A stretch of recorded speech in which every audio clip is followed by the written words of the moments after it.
Hello, everybody. Today, we are here to discuss a very important subject, which is headache in children. And this is something that all parents must know.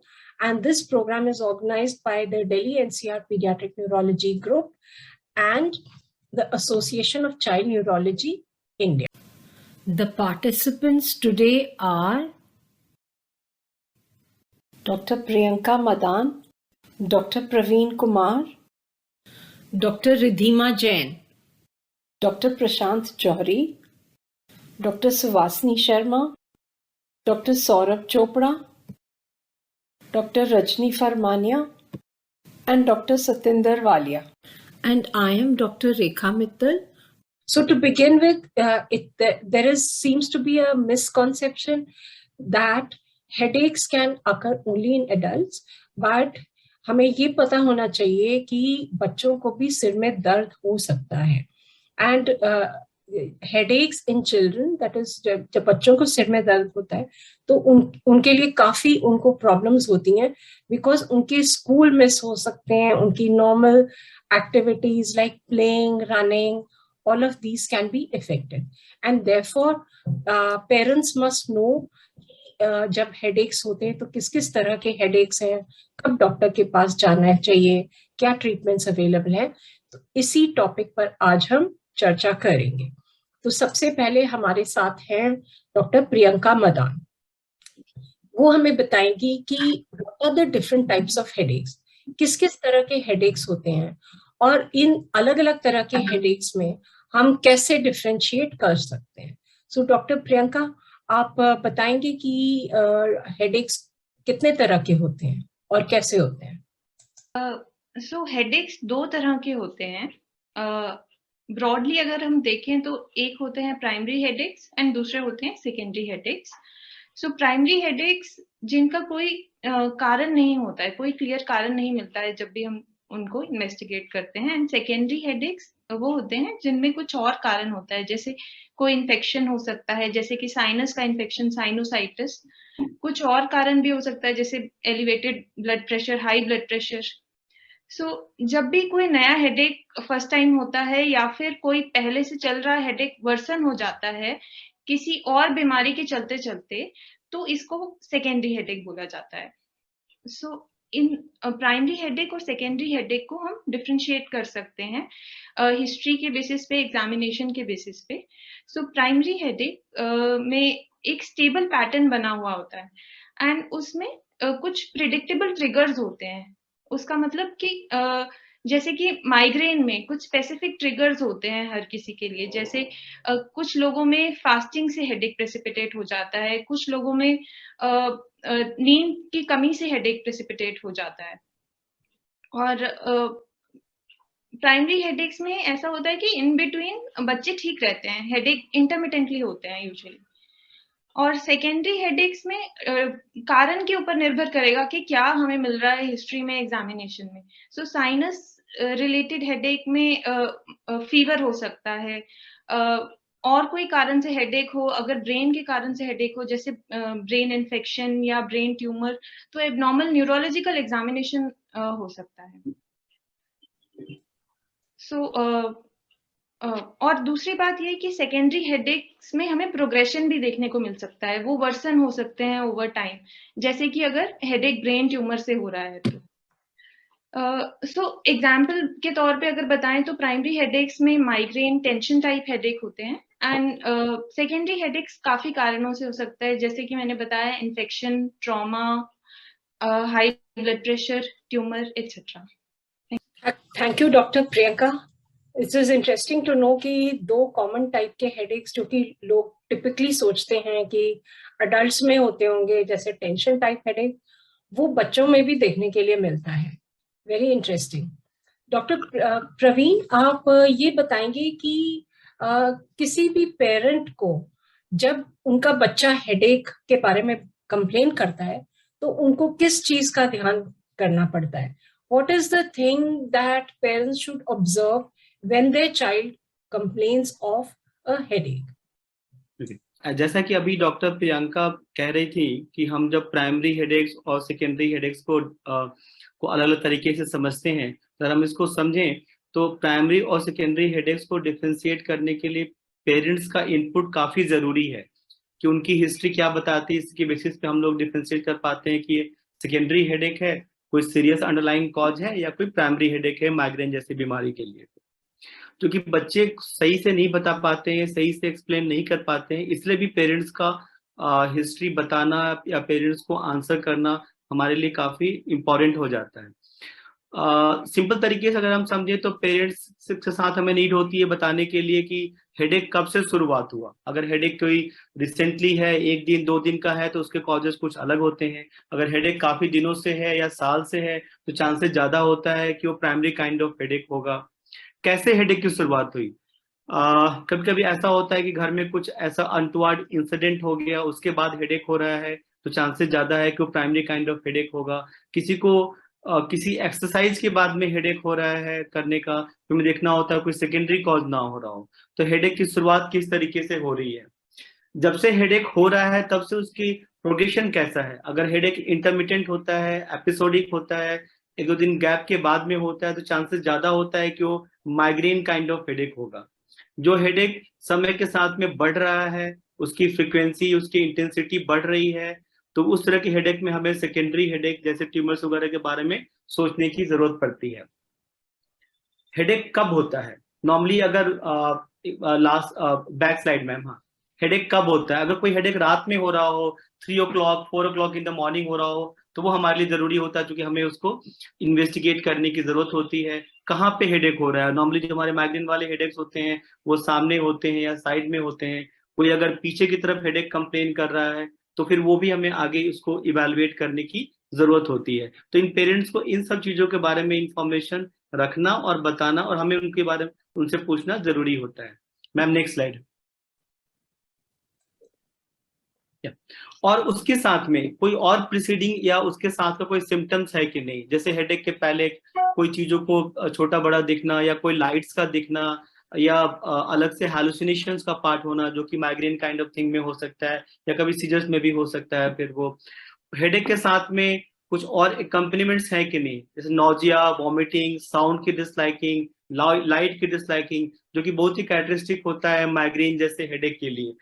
कोई family history है कि नहीं headache की। Normally migraine जैसे headache जो होते हैं वो फैमिली में रन करते हैं, तो हमें हेल्प करता है उन चीजों के लिए। फिर वो कोई एग्रीवेटिंग फैक्टर्स है कि नहीं, जैसे फीवर के साथ का हेडेक हो रहा है तो चांसेस है कि वो फेब्राइल टॉक्सिक हेडेक होगा अगर उस पार्ट के साथ में है। तो इसके साथ साथ जरूरी है कि हेडेक के साथ में कोई और चेंजेस है कि नहीं बच्चे में, जैसे कोई वीकनेस हो उसको, या कोई उसका बिहेवियर का चेंज हो रहा हो, फिर वो, या उसके चलने के बैलेंस में चेंज हो रहा हो, फिर वो, ये सारी चीजें पॉइंट करती है कि he requires further evaluation for any other serious underlying secondary causes for the headache on the part. And last but not the least is drug intake. कभी कभी कुछ ड्रग्स भी होती हैं जो कि हेडेक कॉज कर सकती हैं। विटामिन डी बहुत ज्यादा अगर आप लेते हैं तो उससे भी हेडेक होने के चांसेस होते हैं। I mean all those substances which हमारे यहाँ कम होता है, but all these things should be kept in mind when we think about the headache in a child. Thanks.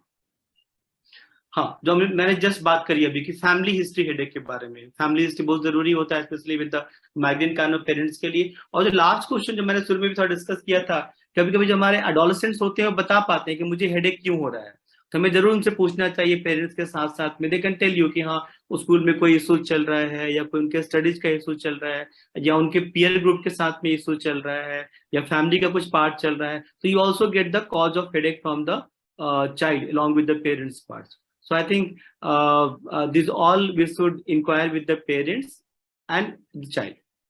Thank you so much, Dr. Praveen. It was very enlightening to know कि किसी भी बच्चे के parents को अगर उनके बच्चे को हेडेक है तो क्या क्या सवाल पूछने चाहिए। अब हम नेक्स्ट इशू पे आते हैं। डॉक्टर रिधिमा जैन, आप हमें बता सकते हैं कि हेडेक और माइग्रेन में एग्जैक्टली कैसे डिफरेंशिएट कर सकते हैं। ऑल्दो डॉक्टर प्रियंका ने भी थोड़ा कुछ बताया, डॉक्टर प्रवीण ने भी बताया, बट आप और डिटेल में बताइए दोनों टाइप्स के हेडेक में कैसे डिफरेंशिएट कर सकते हैं। और क्या ऐसा हो सकता है कि हेडेक कोई बिहेवियर प्रॉब्लम का भी पार्ट हो सकता है, मतलब कुछ बिहेवियरल इश्यूज चल रहे हैं तो वो भी बच्चा क्या हेडेक की तरह से आ सकता है। तो जैसा हमने जाना कि दो type of primary headaches common होते हैं, जो माइग्रेन और टेंशन टाइप हेडेक। तो माइग्रेन जो देखा गया है उसका एक थ्रॉबिंग एंड पल्सेटिंग कैरेक्टर होता है। वो जनरली सिर के एक साइड पे होता है और ये फोरहेड और टेम्पल्स पे हमारा होता है। जो टेंशन टाइप हेडेक है वो एक टाइटनेस की तरह ही होता है। वो ऐसा लगता है कि सिर के आसपास कोई बैंड है और इसलिए वो आगे पीछे साइड में पीछे सब जगह रहता है और सिर के दोनों साइड होता है। हालांकि माइग्रेन बच्चों में अक्सर दोनों साइड पाया जाता है। माइग्रेन ज्यादा सिवियर होता है और उसमें बच्चे की दिन भर की जो दिनचर्या के काम होते हैं वो भी इंटरफेयर होते हैं। टेंशन टाइप हेडेक ज्यादातर थोड़ा सा माइल्डर हेडेक होता है, डिस्कम्फर्ट होता है और अक्सर बच्चा अपने दिन भर के काम कर पाता है हेडेक के साथ भी। माइग्रेन ज्यादातर और सिम्टम्स के साथ एसोसिएटेड होता है, जैसे कि नोजिया, वॉमिटिंग, लाइट और साउंड को सेंसिटिविटी। माइग्रेन से पहले ऑरा हो सकता है। कोई विजुअल सिम्टम्स हो सकते हैं कि बच्चे को डॉट्स, लाइन या फ्लैशिंग लाइट्स दिखें और लाइट हेडेडनेस हो सकती है। टेंशन टाइप हेडेक में यूजुअली ये चीजें नहीं होती। लाइट और साउंड को सेंसिटिविटी हो सकती है पर दोनों साथ में ज्यादातर नहीं पाए जाते। माइग्रेन फिजिकल एक्टिविटी के साथ जनरली वर्सन करता है। टेंशन टाइप हेडेक जो है वो जैसे जैसे दिन बढ़ता है वैसे वैसे उसकी इंटेंसिटी बढ़ती जाती है। दोनों लगभग कुछ घंटों से लेके कई दिन तक लास्ट कर सकते हैं। माइग्रेन जो है वो उसके कॉज तो हमें एग्जैक्टली नहीं पता है, बट बहुत बार हमें फैमिली हिस्ट्री मिलती है कि फैमिली में पहले कोई इफेक्टेड है इससे, एंड कुछ कुछ मैकेनिज्म उसके पोस्टुलेटेड हैं। वो कहीं कुछ कुछ चीजों से ट्रिगर हो सकता है, कुछ कुछ तरह के खाने, स्ट्रेस, कुछ तरह के ओडर। जबकि टेंशन टाइप हेडेक ज्यादातर स्ट्रेस या कोई इमोशनल कॉन्फ्लिक्ट हो तब हमारा प्रेसिपिटेट होता है। जहां तक हम बिहेवियर की बात करें तो पीडियाट्रिक बच्चों में जब हेडेक होता है तो ये बच्चे आ सकते हैं बिहेवियरल प्रॉब्लम्स के साथ। इनमें देखी गई है कि behaviour, social and emotional problems हो सकते हैं। माइग्रेन या टेंशन टाइप हेडेक वाले बच्चों में बिहेवियरल प्रॉब्लम स्पेशली जो देखे गए हैं वो इंटरनलाइजिंग बिहेवियर जो हम बोलते हैं कि उनको एंजाइटी हो सकती है, डिप्रेशन हो सकता है और सोमैटिक सिम्टम्स जैसे कि नॉन स्पेसिफिक उनको दर्द हो रहा है या फटीग हो रहा है ये हो सकता है। उनके अटेंशन स्पैन्स छोटे हो सकते हैं एंड कुछ कुछ सोशल प्रॉब्लम्स हो सकती हैं बच्चों में। और ये प्रॉब्लम देखा गया है कि अगर हेडेक की फ्रीक्वेंसी और इंटेंसिटी काफी ज्यादा है तब ये प्रॉब्लम ज्यादा होती हैं। पर इन बच्चों में एक्सटर्नलाइजिंग बिहेवियर जो एग्रेशन बोलते हैं, तोड़फोड़ करना, मारना, बाइट करना या रूल तोड़ना, ये नहीं देखा जाता है। ये प्रॉब्लम देखी गई है बच्चों में हेडेक के साथ एसोसिएटेड, बट जनरली जिन बच्चों में हेडेक होता है वो किसी बिहेवियर या मेंटल डिसऑर्डर का, किसी पर्टिकुलर डिजीज के क्राइटेरिया नहीं मैच करते। उनमें ये थोड़ी सी प्रॉब्लम्स होती हैं। कुछ कुछ डिजीजेस जैसे कि sleep disorder, separation anxiety disorder, school phobia, adjustment disorder, ये हेडेक के साथ आ सकते हैं या इनके साथ कोमॉर्बिड हो सकते हैं। थैंक यू डॉक्टर रिधिमा, आपने बहुत डिटेल में बताया कि दोनों तरह के हेडेक्स में क्या फर्क होते हैं और बिहेवियर्स के साथ में जो हेडेक्स होते हैं उनके क्या कैरेक्टरिस्टिक्स होते हैं। Our next question is to Dr. Prashant Johri. Doctor Prashant, आप ये बता सकते हैं कि जितने भी हेडेक के केसेस आते हैं उनमें क्या क्या क्या टेस्ट्स करने पड़ते हैं और कितना डिटेल में जाना चाहिए, और इनमें ऐसे कौन से सिम्टम्स हैं या कौन से फीचर्स हैं जिससे हमें लगे कि जो हेडेक है वो मतलब सिवियर है या डेंजरस हेडेक है। धन्यवाद मैडम। तो मैं बोलूंगा कि अभिभावकों के लिए काफी इम्पोर्टेंट क्वेश्चन है ये समझना कि क्या हर एक बच्चे के लिए हमें पूरी तरीके से जांचों पे निर्भर होना होता है या नहीं। तो देखें, ये हेडेक एक काफी कॉमन सिम्टम है। 30 से 40% बच्चों में वीकली हेडेक कुछ समय के लिए पाया जा सकता है। अब ये समझना जरूरी है कि ये सारे बच्चों को के समस्याओं को इग्नोर नहीं कर सकते हैं। तो हर बच्चे की समस्या को सुनना होता है हमें, ताकि हम कारण पकड़ सकें। परंतु इनमें बहुत ही छोटा सा प्रतिशत है, छोटे सा ग्रुप है जिसमें हमें जांचों की जरूरत पड़ती है। तो संक्षिप्त में हर बच्चे की समस्याओं को सुनने की जरूरत है, लेकिन जांच करने की जरूरत सारे बच्चों में नहीं पड़ती। तो ज्यादातर बच्चों में सिर्फ अगर हम डॉक्टर्स जो हैं वो क्लिनिकल हिस्ट्री लेते हैं बच्चे से, माता पिता से, उनका एग्जामिनेशन करते हैं और इसी से कारण निकल आता है कि ये संभवतः प्राइमरी हेडेक है और हमें आगे और कुछ करने की जरूरत नहीं पड़ती। सिर्फ 5 से 10% यानी कि 100 हेडेक के बच्चों में के 5 से 10 बच्चों में ही हमें आगे जांच की जरूरत पड़ती है। ये तब पड़ती है जब डॉक्टर को इस हिस्ट्री और एग्जामिनेशन में कोई एबनॉर्मेलिटी मिल रही हो या कुछ ऐसे लक्षण दिख रहे हैं जिसमें और किसी अंदरूनी बीमारी की संभावना लगती है जो कि हेडेक का कारण है, जिसके लिए हमें जांच करके उस डायग्नोसिस को पकड़ने की जरूरत पड़ती है। तो इन बच्चों में ही हमें ब्रेन स्कैन या मेडिकल टेस्ट की जरूरत पड़ती। तो नेक्स्ट स्लाइड मैडम। तो अगला जो क्वेश्चन है मेरे लिए कि ये रेड फ्लैग साइंस क्या होते हैं।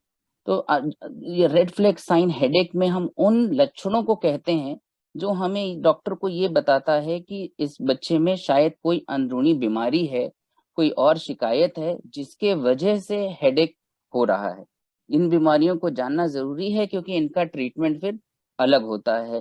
प्राइमरी हेडेक की तरह हमें ये बिनाइन या बच्चे को बहुत ज्यादा परेशान करने वाली बात नहीं होती, इनमें हमें कई कारण जानने की जरूरत होती है। तो ये क्या लक्षण होते हैं हम एक एक करके आपको बताने की कोशिश करते हैं। Next slide madam.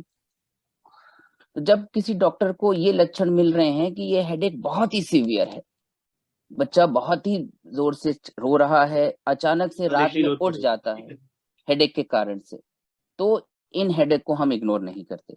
अगर ये हेडेक अर्ली मॉर्निंग हो रहे हैं, सुबह सुबह इनके साथ साथ वॉमिटिंग्स हो रही हैं, मल्टीपल वॉमिटिंग्स हैं, उसके बाद हेडेक में आराम मिल रहा है, ऐसी शिकायत या ऐसा पैटर्न है हेडेक को, तो भी हम इसको इग्नोर नहीं करते क्योंकि ये अंदरूनी ब्रेन में प्रेशर इंक्रीज होने की साइन हो सकते हैं।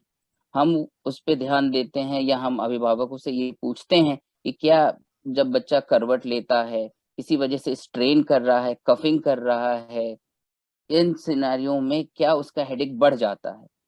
ऐसे सिनेरियो को डॉक्टर्स पकड़ते हैं और इनमें जांचें आगे करते हैं।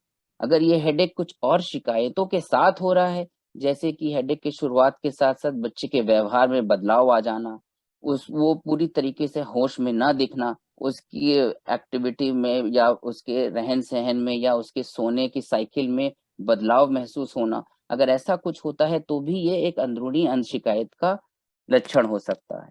एग्जामिनेशन में अगर डॉक्टर को मिलता है कि उसमें कुछ और परेशानियां हैं, जैसे किसी तरह के शरीर की कोई एक तरफ का हिस्सा काम अच्छे से ना कर रहा हो या वार्तालाप करते समय बच्चा अच्छे से कंसंट्रेट नहीं कर पा रहा है, वो पूरी तरीके से होश में नहीं है, ऐसा डॉक्टर अगर महसूस कर रहा है, या बच्चे को बराबर फीवर चल रहा हो जिसके साथ ये हेडेक है, गर्दन में स्पेसिफिक दर्द या स्टिफनेस महसूस हो रही हो, या पुराना जो भी हेडेक उसको चल रहा था पहले से उसमें बदलाव आ गया हो, उस पैटर्न में बदलाव है अगर, तो भी हमें फिर इस हेडेक के कारण तक जाने की जरूरत होती है। ऐसे में हमें ब्रेन स्कैन, सीटी स्कैन या एमआरआई करने की जरूरत पड़ती है।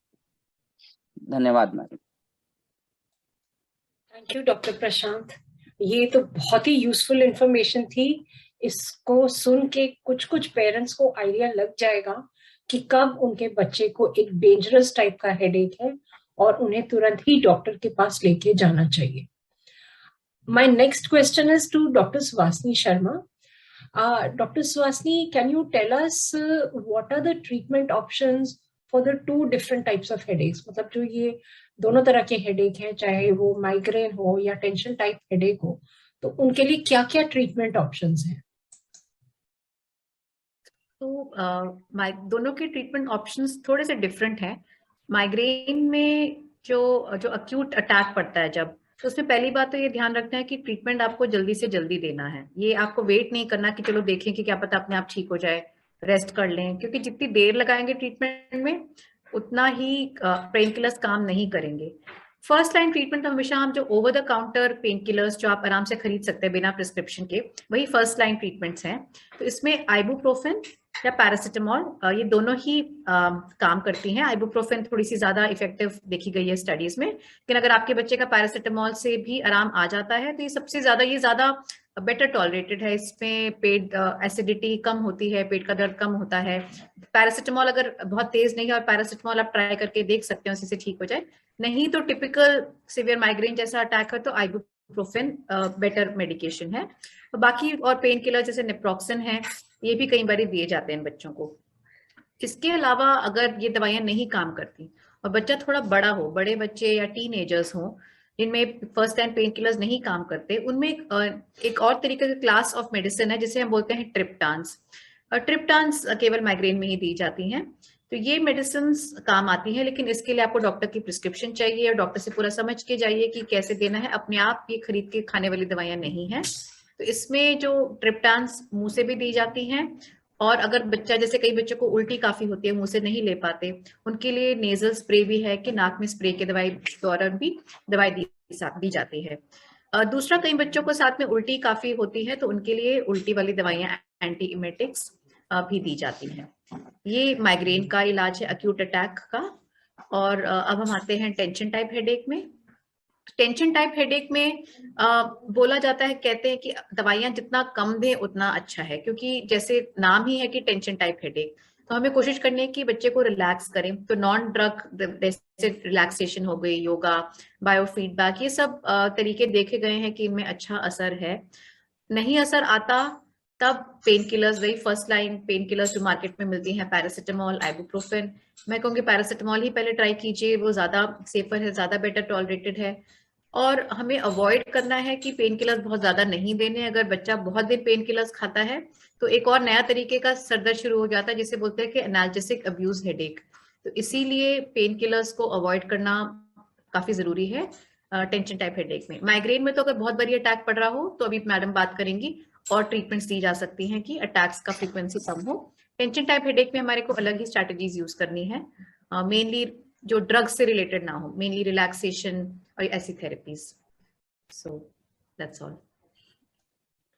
थैंक यू डॉक्टर सुवासनी, आपने बड़े खूबसूरती से बताया कि किस तरह से दोनों तरह के हेडेक का अक्यूट मैनेजमेंट किया जा सकता है। दोनों का मैनेजमेंट बिल्कुल ही अलग है, डिफरेंट है, और ये पेरेंट्स को समझना पड़ेगा। Now doctor Saurabh, we come to the next part. जैसा आपके क्या सजेशंस हैं कि लाइफस्टाइल कैसे बदला जा सकता है ताकि बच्चों को हेडेक ना हो? आई थिंक ये बहुत ही इम्पोर्टेंट क्वेश्चन है। एंड लाइफस्टाइल या जीवन शैली, जो आजकल एक मॉडर्न जीवन शैली अपन जी रहे हैं, जिसमें we are living on the fast track, and even children, बच्चों के ऊपर भी काफी लाइफस्टाइल प्रॉब्लम स्टार्ट हो गई हैं। एंड मॉडिफाइंग लाइफस्टाइल प्रॉबेबली सबसे इम्पॉर्टेंट चीज है जो माइग्रेन और बाकी हर तरह के हेडेक में हेल्प कर सकती है। सो एक बहुत ही सिंपल एक्रोनिम आजकल यूज करते हैं, सीड्स का, जिससे हम याद रख सकते हैं कि लाइफस्टाइल के कौन से जीवन शैली के कौन से एस्पेक्ट्स पे काम करने से हेडेक्स को रिड्यूस किया जा सकता है, कम किया जा सकता है। सो probably the most important among them is the sleep. आप और मैं सब लोग ये एक्सपीरियंस कर चुके हैं कि अगर रात में ठीक से नींद ना आए और पूरी रात अपन पलटियां लेते रहें तो सुबह we will not feel fresh, and उस दिन हेडेक होने के चांसेस सबसे ज्यादा रहते हैं। जिनको हेडेक की टेंडेंसी है वो तो बहुत बार ये एक्सपीरियंस करते हैं कि रात को नींद ना आए तो ऑलमोस्ट नेक्स्ट डे हेडेक होने के बहुत हाई चांसेस हैं। सो एक कंसिस्टेंट और प्रॉपर स्लीप का शेड्यूल बनाना और अपनी नींद को भी अपने लाइफ का एक इम्पॉर्टेंट हिस्सा समझ के उसका केयर करना इम्पॉर्टेंट है। So not only it is important कि अपन वो 7-8 घंटे की स्लीप ले, मतलब बच्चा अपनी पूरी नींद करे, बट वो सही टाइम पे, सेम टाइम पे रोज सोए और सेम टाइम पे रोज जागे। ये नहीं कि वीकेंड है तो आप रात को 1-2 बजे तक जागते रहें और फिर सुबह में 9-10 बजे उठ के अपनी नींद पूरी कर लें। उससे भी स्लीप का शेड्यूल आगे पीछे होने से भी हेडेक्स ट्रिगर होते हैं। Second most important point is exercise. आजकल की मॉडर्न लाइफ में इतनी सारी स्क्रीन्स आ गई हैं, इतना कुछ घर के अंदर आ गया है जो बच्चे को बिजी रखता है कि बच्चे शायद खेलना कम करते जा रहे हैं। And it is very important कि बच्चा रोज adequate at least 1 to 2 hours physical activity करे। और वन शुड रियलाइज कि फिजिकल एक्टिविटी का मतलब ये नहीं कि बच्चा एक्सरसाइज कर रहा है और रनिंग कर रहा है, but they should play with their friends. Friends के साथ खेलने से योर माइंड बिकम्स फ्रेश, तो बच्चा भी एक फ्रेश माइंड के साथ घर वापस आएगा। एंड जो बच्चा रोज खेलने जा रहा है उसको हेडेक होने के चांसेस काफी कम हो जाएंगे। Specially in teenagers one needs to realise कि सडनली अगर बच्चा एक्सरसाइज स्टार्ट करे, तो जिस दिन वो सडनली एक्सरसाइज स्टार्ट करेगा तो एक्सरसाइज की वजह से भी कभी कभी हेडेक ट्रिगर होते हैं। इसलिए अगर बहुत टाइम से एक्सरसाइज ना किए हो तो ग्रेजुअली स्टार्ट करनी चाहिए। नेक्स्ट पॉइंट जो है eat and drink. So adequate fluid intake, अच्छे से पानी पीना, दूध पीना इज इम्पॉर्टेंट। आपके शरीर में प्रवाही की मात्रा अच्छे से रहेगी तो हेडेक्स कम होंगे। बट कुछ लिक्विड्स जो अपन कंज्यूम करते हैं जैसे टी, कॉफी, इवन कोलाज, उसमें बहुत सारा कैफीन होता है। कैफीन से भी हेडेक्स बढ़ सकते हैं। सो कैफीन कंजम्पशन खासकर बच्चों में काफी कम होनी चाहिए। इनफैक्ट ना हो तो ज्यादा अच्छा है। In older children and adults obviously alcohol consumption से भी हेडेक्स ट्रिगर होते हैं, उस बारे में ज्यादा बात करने का मीनिंग नहीं है। And finally stress. सो बच्चों में किस वजह से स्ट्रेस होता है? मैं कितनी बार ही जब किसी भी पेरेंट से बात करता हूं तो दे आर वेरी सरप्राइज कि स्ट्रेस, हमारे बच्चे को तो कोई स्ट्रेस नहीं है। But one needs to realise के बच्चे जो दिन के 3-3, 4-4 घंटे अगर मोबाइल के सामने, टीवी के सामने, लैपटॉप के सामने निकालेंगे तो there will be a lot of stress that is induced by screens. So screen time कम करना बहुत बहुत जरूरी है, खासकर उन बच्चों में जिनको हेडेक के इश्यूज आ रहे हों। रिकमेंडेशन ये है कि छोटे बच्चों में बिलो 2 years तो बिल्कुल भी स्क्रीन टाइम नहीं होना चाहिए। 2 साल से बड़े बच्चों में around ½ an hour to 1 hour से ज्यादा स्क्रीन टाइम नहीं होना चाहिए। एंड ये सारी चीजें अगर इम्प्लीमेंट करेंगे तो 80% हेडेक प्रॉब्लम तो वैसे ही कम हो जाएगी।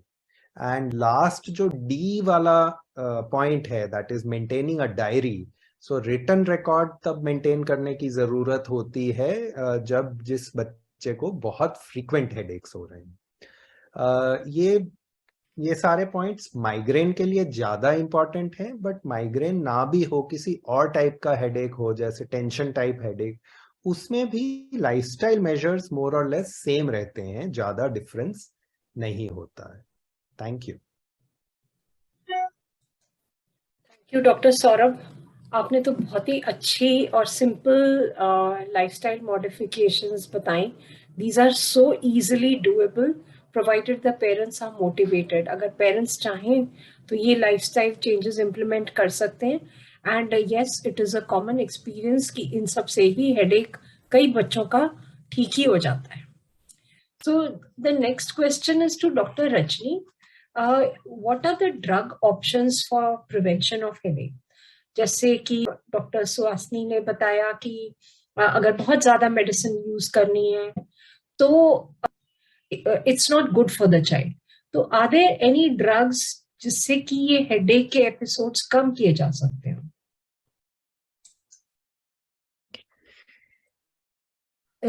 हेडेक ट्रीट करने का 2 तरीके का मैनेजमेंट होता है। वन इज कि हम एक्यूट अटैक कैसे डील करें, जिसके लिए हम बोलते हैं एक्यूट अबॉर्टिव मैनेजमेंट, जो कि डॉक्टर सुहासिनी ने डिस्कस किया। सेकंड तरीका होता है कि हम कैसे उस हेडेक को बार बार होने से रोकें ताकि ये हेडेक के अटैक बार बार ना हो, जिनको हम प्रिवेंटिव थेरेपी बोलते हैं।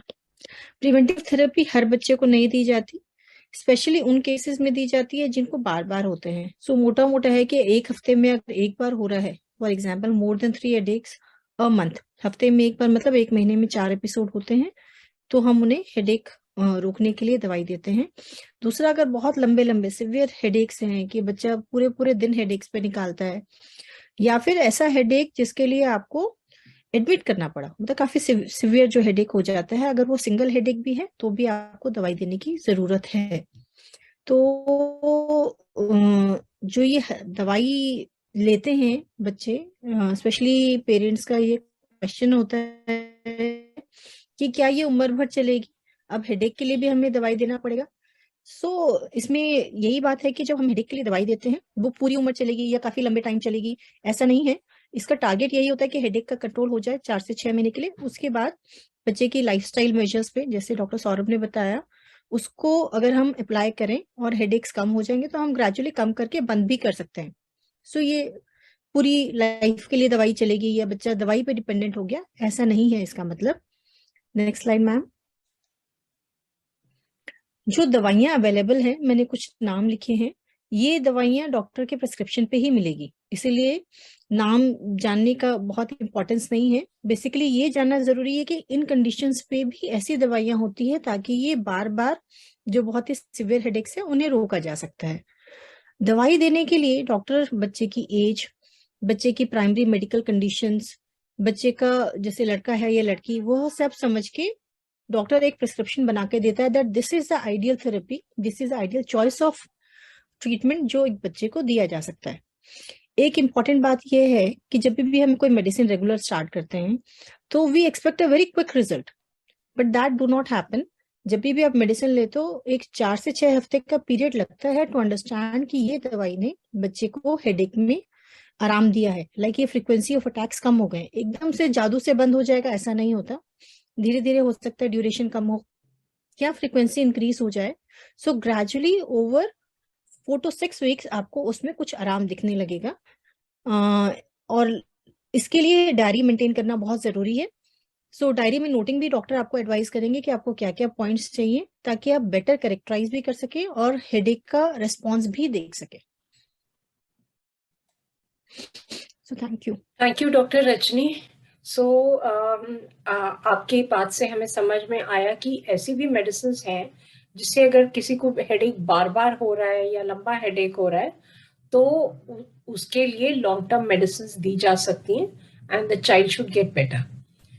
Then lastly we come to a very very important issue.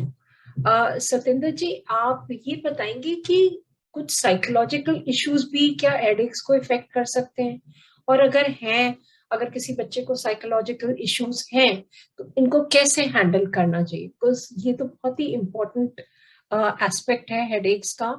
And आप हमें थोड़ा सा इसके ऊपर रोशनी डालिए।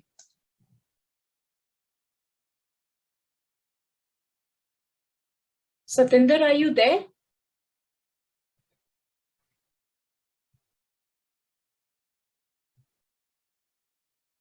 Is Satinder there? Ma'am, she is very much there, but we can't hear her. Can you hear me now? Yes, now you are audible.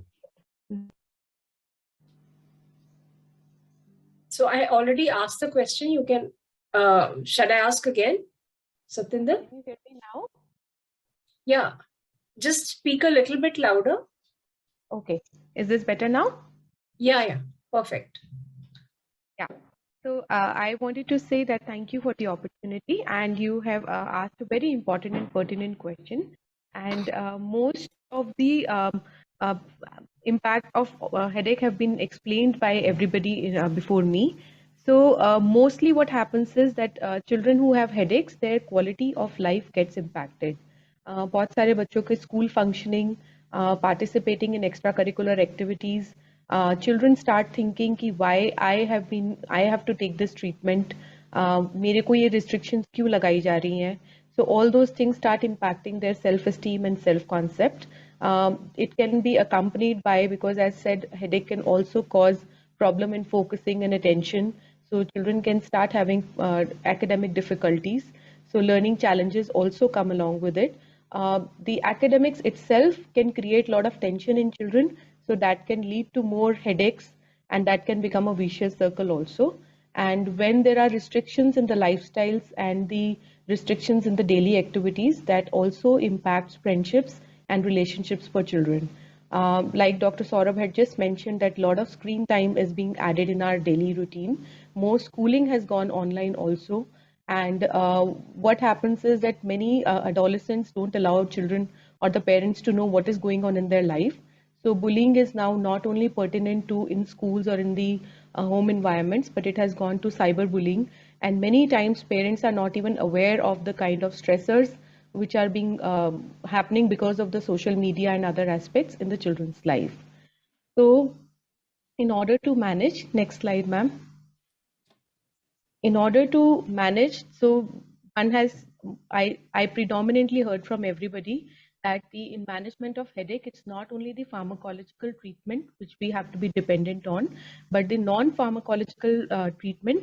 It does not only helps in the management of headache, but it also helps maintain a lifetime response to the headache treatment, because it is a chronic condition which may not go away. So a patient and the family has to learn how to manage it without the non-pharmacological treatment as well. So three main components of it, which has been covered in all the slides, is one is the treatment adherence. So the most important aspect is that the family and the patient and the parents have to be educated that what is the main importance of adhering to the treatment, because if we don't do that, then the headaches will become persistently and it will start impacting the lifestyle in a more aggressive manner. And following the treatment adherence also helps in reducing the helplessness and taking control. So a lot of things which have been already talked about, using visual reminders, relaxation practice can be added. Adjustment in the lifestyle management has already been talked by Dr. Saurabh in detail and other people. And the psychological interventions, which includes the relaxation skills, biofeedback, and cognitive behavior therapy. So relaxation skills basically helps in managing tension. A lot of breathing activities can be done. Biofeedback is there. And older children, especially the adolescent, they really benefit from the cognitive behavior therapy. Understanding the what is the occurrence and what are the main causes and what are the triggers from the environment which lead them to have tension, that helps a lot of time in managing headaches in children. So basically, treatment adherence can be done by using verbal and written instructions, visual reminders, alarms on phone, so that you are maintaining whatever is being asked and eating the medicine on time. Adjustment lifestyle has been talked about: sleep, food, stress, managing the screen time and managing the lifestyle thing. As we have seen that a lot of adolescents and a lot of children actually are not sleeping.